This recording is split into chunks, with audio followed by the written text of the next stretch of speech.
Cabinet meeting ನಲ್ಲಿ ಸರ್ಕಾರ ಏನಾದರೂ ತೀರ್ಮಾನ ತಗೊಂಡಿಲ್ಲ ಅಂದ್ರೆ ಬೃಹತ್ ಪ್ರತಿಭಟನೆ ಕಾರ್ಯಕ್ರಮ ಹಮ್ಮಿಕೊಂಡಿವಿ. ಆ ಪ್ರತಿಭಟನೆ ಕಾರ್ಯಕ್ರಮದಲ್ಲಿ 31 ಜಿಲ್ಲೆಯಿಂದ ನಾವು ಇವತ್ತೇನು ಪೋಷಕರು ಬಂದಿದ್ದೀವಿ.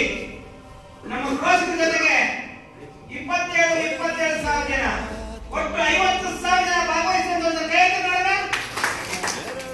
ಸರಿನಾ? ಎಲ್ಲ ಭಾಗವಹಿಸಿ ನಡೆಯಿದ್ದೀರಾ? ಸರ್ಕಾರಕ್ಕೆ ಮಾಧ್ಯಮ ಮುಖಾಂತರ ಕೊಟ್ಟರು ಹೆಚ್ಚಿಗೆ ನೀವು ಗಮನದಲ್ಲಿ ಇಟ್ಕೊಳ್ಳಿ. ಇವೇನಪ್ಪ ಸುಮ್ಮನೆ ಮಾತು ಕೊಡಿ ಹೇಳ್ತಾರೆ ಬರಲ್ಲ ಅನ್ಕೋಬೇಡಿ. ನಾವೆಲ್ಲದಕ್ಕೂ ತಯಾರಿರ್ತೀವಿ, ಎಲ್ಲದಕ್ಕೂ ಸಿದ್ಧತೆ ಅಂತ ಇನ್ನೊಂದು ಕೈ ಐತಿ. ಓಕೆನಾ? ಸರ್ಕಾರಕ್ಕೆ ಇದು ಅಂತಿಮ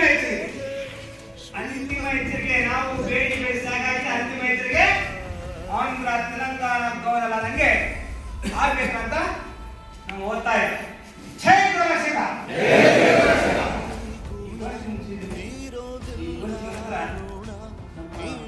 ಜಿಲ್ಲೆಯಿಂದ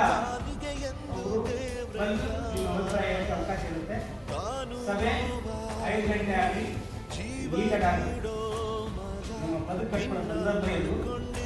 ಹಂಗೋಗ್ಬೇಕು ಹಿಂಗೋಗ್ಬೇಕು, ಅವು ಚೆನ್ನಾಗಿಲ್ಲ, ಈಗ ಮಗು ನೋಡಕ್ ಹೋಗ್ಬೇಕು, ಮಗು ನೋಡಕ್ ಹೋಗ್ಬೇಕು, ಇಲ್ಲ ಅಲ್ಲಿ ನೋಡಕ್ ಹೋಗ್ಬೇಕು, ಇಲ್ಲ ಬರ್ಬೇಕು ಸಭೆಗೆ. ಸಭೆ ಅಂದ್ರೆ ಶಿಸ್ತಾಗಿದ್ರೆ ಮಾತ್ರ